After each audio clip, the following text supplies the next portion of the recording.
we had an it's like do or die.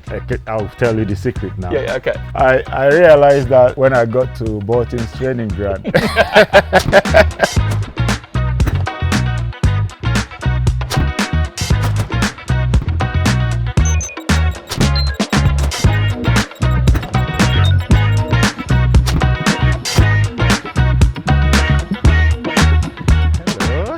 Welcome to Shirt Shop, and that was a Thank good you. connection as well. Welcome. Good to see you. How are you doing? I'm very well, thank I feel a bit odd that I'm wearing your face while talking to you. you look great. It looks nice on you. Welcome to Football Shirt Paradise. Thank you. Yeah, you get £500 to spend of my money on any football shirts you want from this today, so I'm looking forward to seeing what you choose. That's very generous of you. There's locations in London here, Manchester, New York, Miami, and LA, and there's tens of thousands of items online. If you just go to Waydays at checkout, you can save 10% on any item.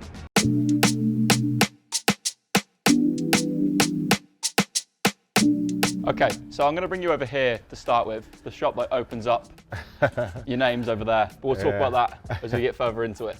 I want to start by going back before we flick through some shirts to the start of your career. Growing up playing football in Nigeria, what was that experience like? Well, I mean, it was the best time of my life because it was just for the love of the game, you know, the freedom to be out there, just expressing yourself. No tactics, no nothing, you know, no fans, you know, just the love, you know, and then you're free to try whatever comes to your mind, you know, and that's for me was how it all started. Because you coached yourself, I guess, right? Yes, and I mean that freedom, you know, not to be scared of doing things, you know, just the fact that you're not forced to do it. It's not your job, you know, you're just out there because it's the only place that you could express yourself, you know, you could be yourself. And at the time it was like the only toy I had, you know, and of course with my friends, and we were just having fun. So when you started your career with Enugu, what was it like finding out you got that move in the first place? That must have been a huge deal at the time. Well, yes, I mean, luckily for me, the school tournament was big then, it was huge. So I started playing at school, yeah. I mean officially. And that was when I had started picking up the knowledge, you know, of playing and organized football.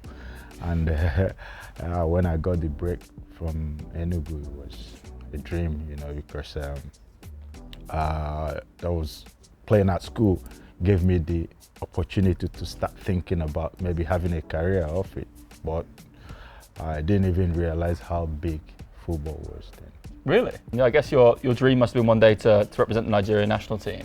Oh, definitely. This kit is just so iconic as well, right? It is. I mean, it's unique, and it's a jersey that I wore with pride. You know, with pride. I mean, it is every kid's dream, you know, because you know that you can't get rich playing for your country, but you can get recognition. Yeah. And of course, that was what we were playing for, you know, to represent our nation, you know, and to make them proud, because football in Nigeria is a unifier.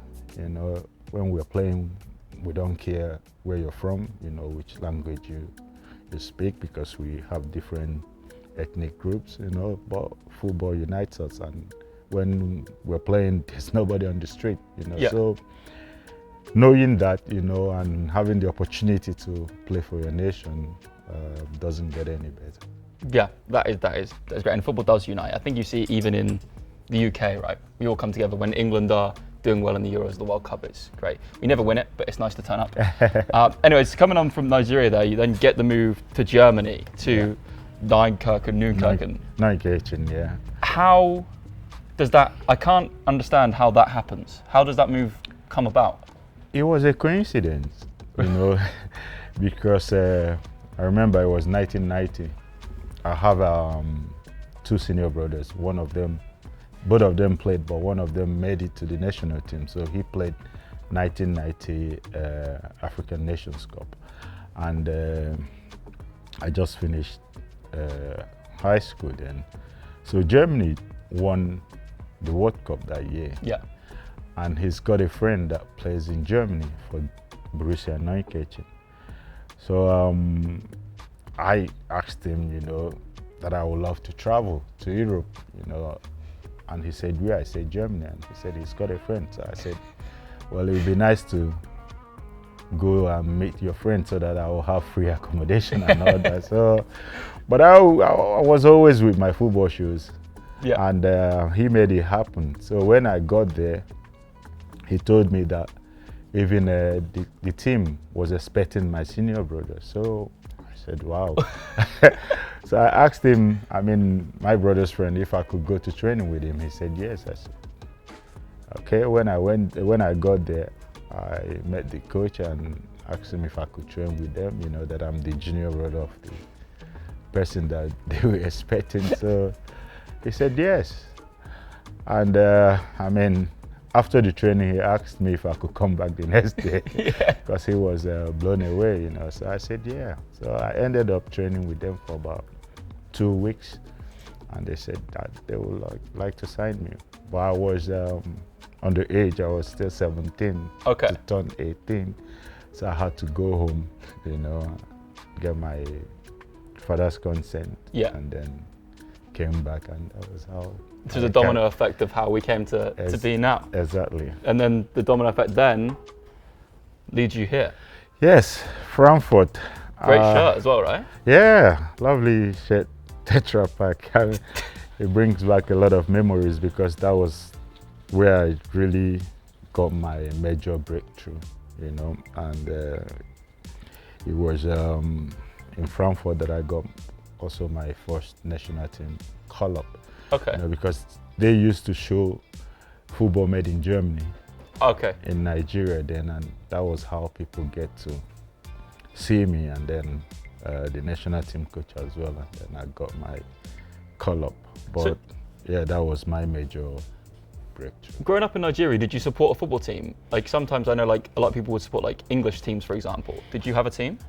Not in England because we were not that exposed to the English teams.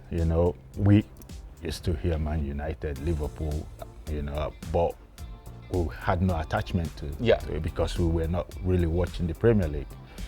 But then my favorite team then was the local team, Enugu Rangers.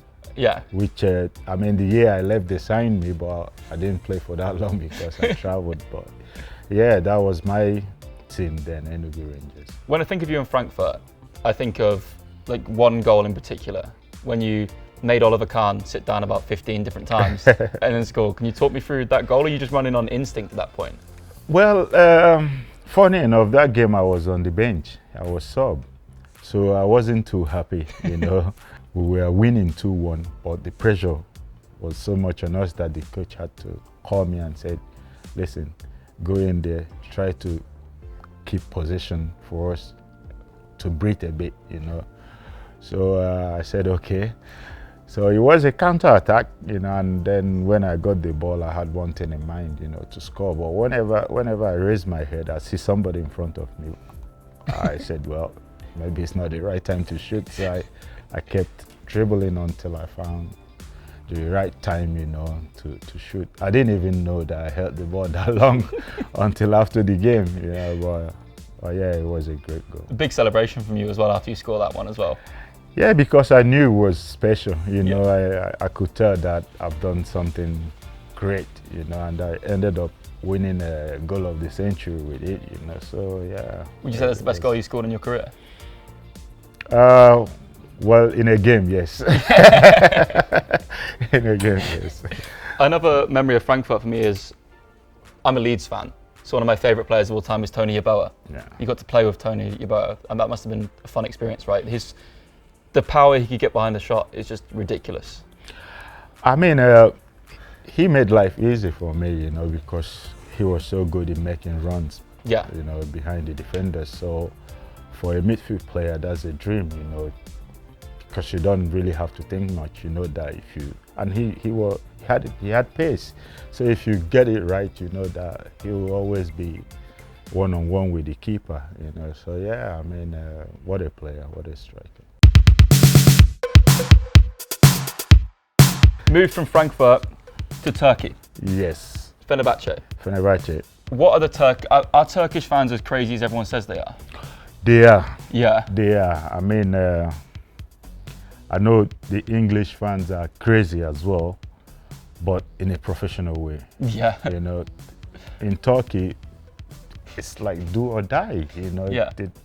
They don't care if they lose their life or whatever, and they shouldn't be. So they forget that it's a game. Yeah, exactly. You know, and not a war. But for them, it is a war. You know, if you're Fenerbahce, you're Fenerbahce. If you're Galatasaray, you're Galatasaray, and that's the fierce derby that I've ever played in. Did it affect your performance because of how loud it was, would you say? Oh, no. You know, once you love football, once you play from your heart, those are the games you're looking forward to, you know. And for me, I played 4 derbies and I won the whole derbies and I scored in every derby. So 4 derbies played, 4 derbies won, yeah, 4 derbies scored in. Yeah, you know. So yeah, for me, I think yeah, that was when they recognized me as a true Fenerbahce.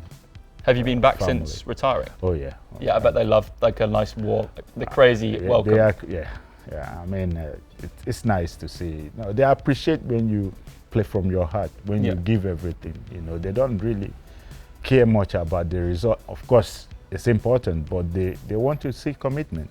Yeah, one thing that resonates with you throughout your entire career, every club you played for, the fans love you because you gave everything for them. Yeah, I'm a football person, you know, and wherever I find myself is my home. You know, I don't care. I'm not there for the city. I'm not there for the gallery. I'm there to play football, and for me, every other thing comes after football. Now we're moving forward to a city which people would have loved.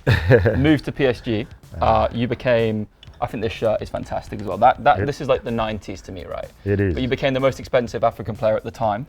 Mm-hmm. That move, what was it like moving to Paris from Turkey?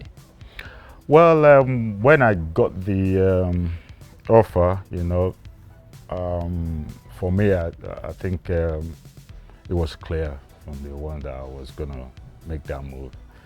Although for Fenerbahce, I wasn't for sale, you know, but I forced that move because I wanted to still play in other leagues and also more competitive league. So that opportunity came after the '98 World Cup, and yeah, I said that I have to go.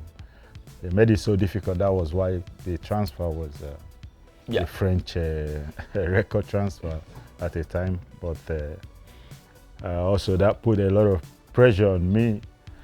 But for me, it's all about football, you know, and I'm at my best when I'm out there playing. You know, so whatever people are saying or talking out off the pitch is none of my business. Obviously, that PSG team is full of iconic names. You have Arteta and Pochettino have both gone on to be fantastic managers. Could you see that in them when they were playing? Could you see that, like, for example, Arteta would be a great manager, or because he was quite young then, maybe not? Well, you can never tell, you know, who will become a manager or not, because it was never discussed then, you know. But I could tell that he is so smart, you know, even as a kid, you know, for him to have the courage to be playing with us. At the time, I think he was 17. So, and he was a starter, not just, he didn't come in and had to learn. He was ready, you know, and I mean, I was blown away to see how matured, you know, he was at that time. But yeah, we had a great team, but unfortunately for us, we came at a time that the club was unsettled. Okay. You know, so we had a lot of changes, you know, especially managers. I was there 4 years. I think I had 5 managers, and even the president had to leave, you know. So yeah. I mean, it is a great club, but I think I was there wrong time. Yeah, you that's really obviously someone that I'm gonna have to ask you about.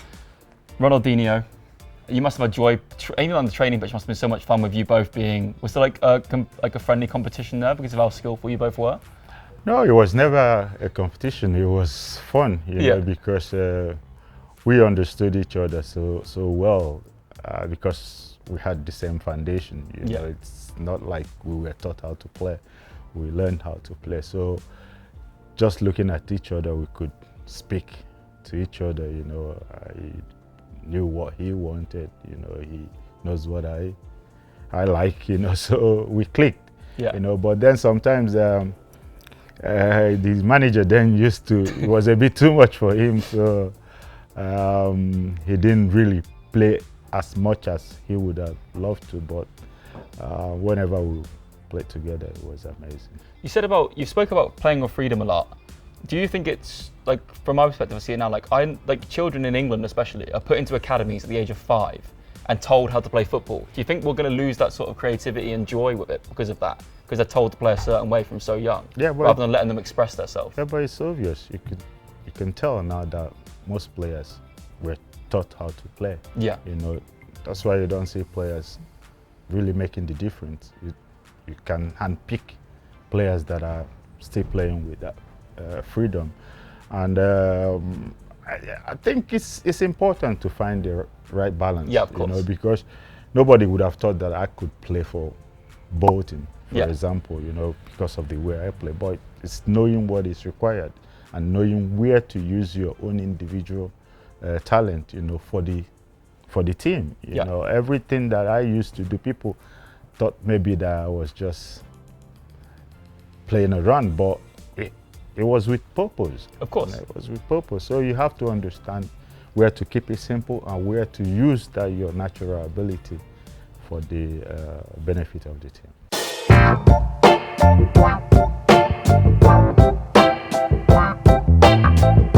What sort of player names are you looking for here? I mean, it's crazy. Some names that I'm seeing here, you're spoiled with choice. You know, from Cantona, Owen Wright, Zola, Keane, Zidane. I mean, it's the list is endless. Ronaldo. You know, Ronaldo. Can I ask you a story about Ronaldo? So he is famous for the step over move. Mm-hmm. You did that first. Of course. Yeah, but he saw it first, and I can tell you exactly when he saw it, because after the game he came to me and said, "Oh, how did you do that? Well done." You know, and we had to find somebody to translate because he couldn't speak English, I couldn't speak Portuguese. So it was Nigeria against Brazil in the Olympics, 1996. You know, but I'd done it before in Germany. I think it was 1994. So the move is step over, then go the other way. The move is you drag the ball. Yeah. I'll tell you the secret now. Yeah, okay. So if you drag the ball, why I drag it is so that it won't go too far from me. Okay. So you drag the ball towards the opponent, and then you pretend as if you're going to take it away from him. Okay. Because it would be crazy to think that I'll drag the ball to the opponent and leave it. Yeah, yeah. You know, so if I drag it to him, I'll now pretend as if I'm going to take it away, but I'm going to leave it. That's so good. So that's the trick. That's the secret behind it. And then he used that so many times. Yeah, because I mean, it's just a mind game. You know, it's just a trick that I don't think can barely go wrong. Yeah. You know, because nobody will think that you will leave the ball for him. If he stands, he will just pick the ball. Because you act on instinct as well, right? So that's so good. Yeah. So, Ronaldo, if you're watching this, you're welcome. It will be no brainer to leave Zidane. Or grab a Zidane shirt. Zidane, Ronaldo, Cantona. What about his Zidane shirt? Is here? Oh yeah, I'm sorry. Yeah. Let me grab you Zidane. Yourself and Juninho. Juninho, yeah, at Middlesbrough. Have you heard of the term Barclaysman? No. It's a term in the UK for iconic Premier League players. Yeah. And yourself, Morten Gamps Pedersen, Juninho are like top of the pile. Yakubu. Okay. Like just iconic players who were at clubs they shouldn't have been at, basically. And like you and Juninho are like the face of that. So that makes sense. Because I realized that when I got to Bolton's training ground. We may as well. Well, let me grab you Zidane. Okay, we'll grab the Zidane down. Yeah, I'm sure I will exceed my budget, but don't worry about that. I'll sort that out. We've still got money to spend. That's okay.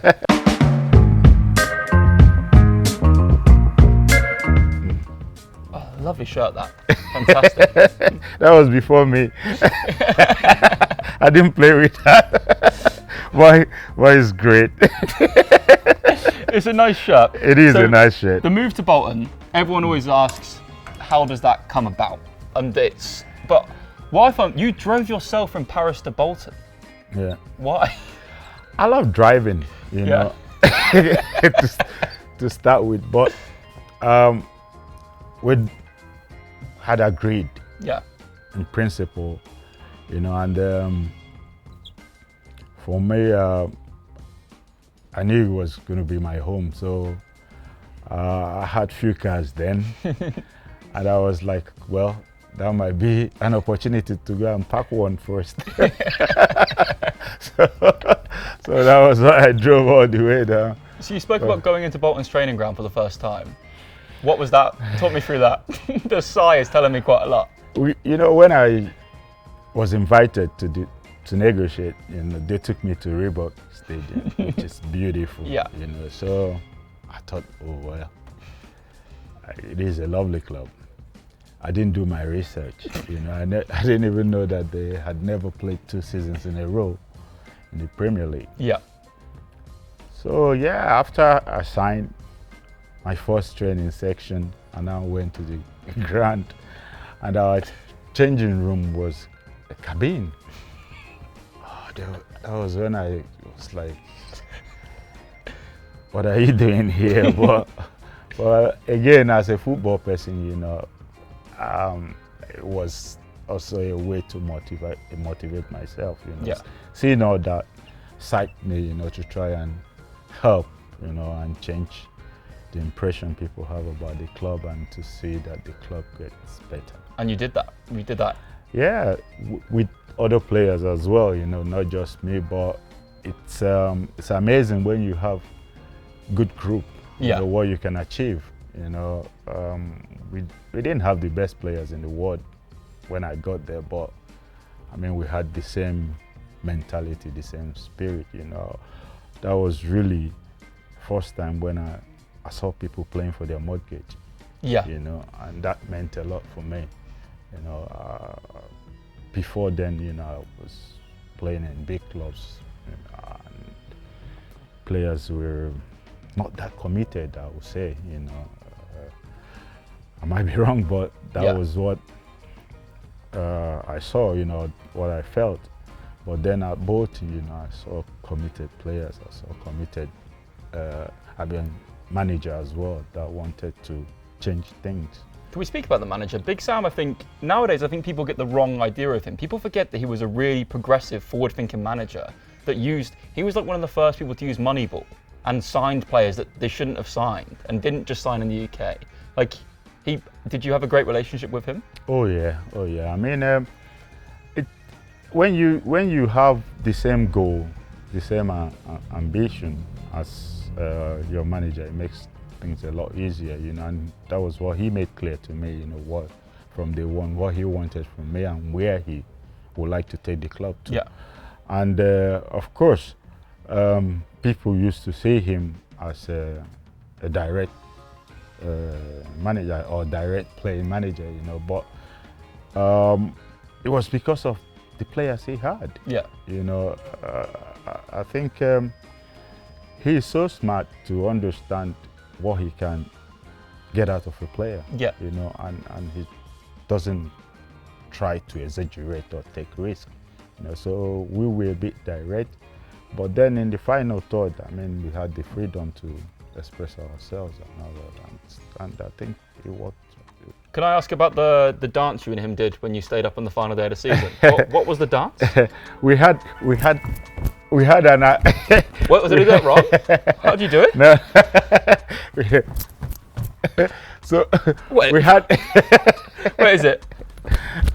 Yeah, we had an agreement, you know, that if we stay up, he will do the dance. So That's so good that you got him to do that. Yeah. That's so good. So I mean, it shows the relationship that of we had course. as well. Can I ask how you found the food coming to Bolton? Oh, that was horrible. That was horrible. And with time, we had to change the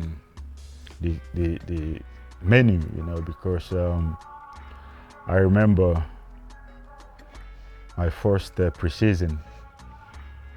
It was in Italy, somewhere in Italy, and we got to Italy. We were on the couch going to our camp, and all of a sudden, the players were like, "Gaffer, we're starving, we're hungry." We said, "Okay," and then we saw McDonald's. Before a Premier League season, this is in a Yeah, and he asked the coach driver to pull over. And players start jumping out, you know, going to McDonald's. What do you do? Well, I mean, I had some nuggets, but that was Protein. it. But that was it, you know. I was surprised, and then when we got back, that was when I really saw the main menu. McDonald's was just started.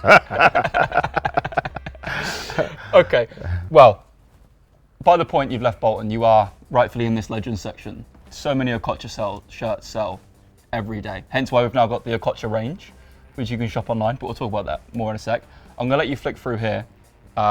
We can touch briefly on your time in Qatar. Before it was a thing really, people going to Qatar when you went there. Yeah, basically, if I'll be honest, you know, it's more of a retirement place. Of course. At that time, you know, it's more like going to Saudi now. You know, it's collecting your gratuity or something. I respect it. I respect it. So that's the truth. But when I got there, I didn't even realize how bad it was. You know, so nobody at the stadium. You know, you play in front of 100 people. You can imagine going to Qatar from Premier League. Yeah. Know, so the change was a bit too much for me. So I signed 2 years, but I couldn't stay. I only played 1 season. Especially as yourself, who's so open about how pure you find football, it must have been weird playing in front of no one. Yeah, if football is not going well, then I can't enjoy anything else. Yeah. So I didn't really enjoy my football, and that was why I left after 1 season. End with a promotion. Final season promotion. Yes. I remember Phil Brown calling me, you know, because he was Sam's assistant at Bolton. So he said to me that he's got a project here, you know, that they gave him 3 mandate, you know, to get Hull to the Premier League, and that he would like to have me, you know. I said, well, okay, that sounds good, you know. I mean, I always like to challenge myself. It doesn't matter where or how.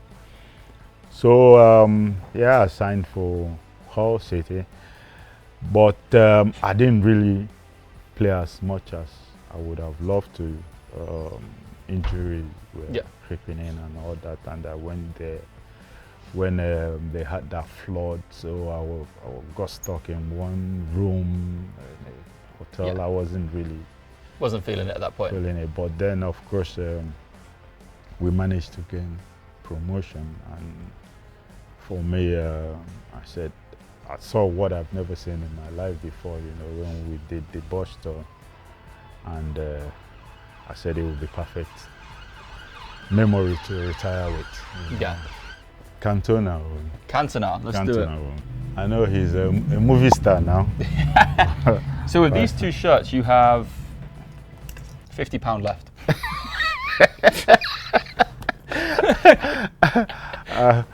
Don't worry about the price. We'll sort that out. Yeah, we'll sort it. Yeah.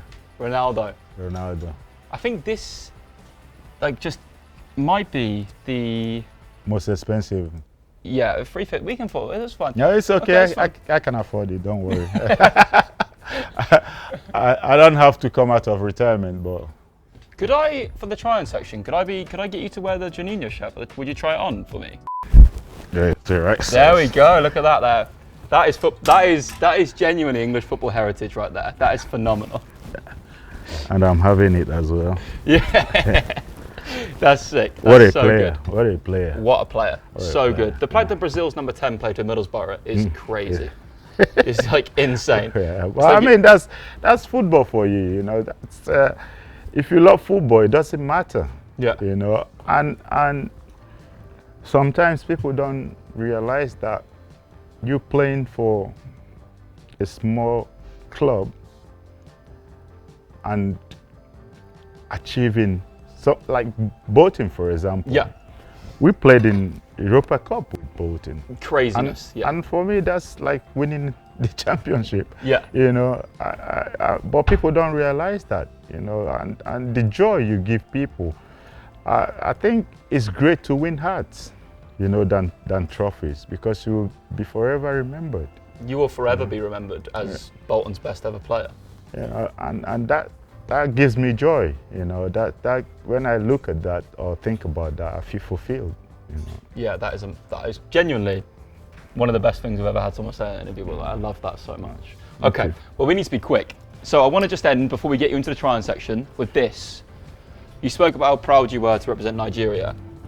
Nigeria in history have won 3 Olympic gold medals.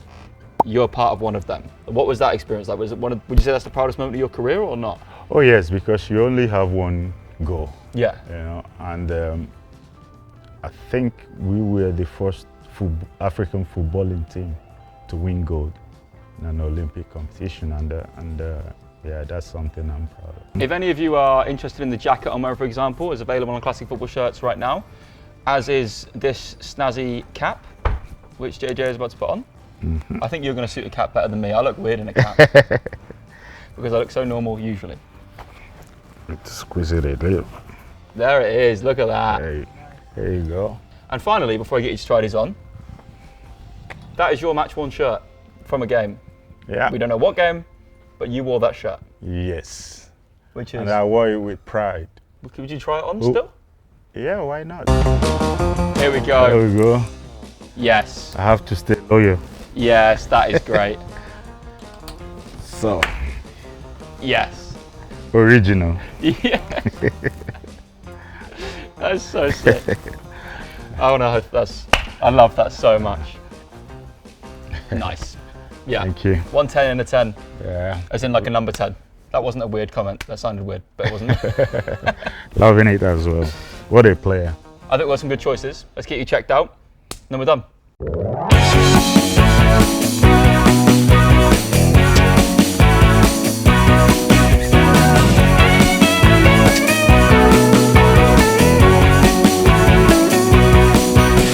Thank you so much for coming on.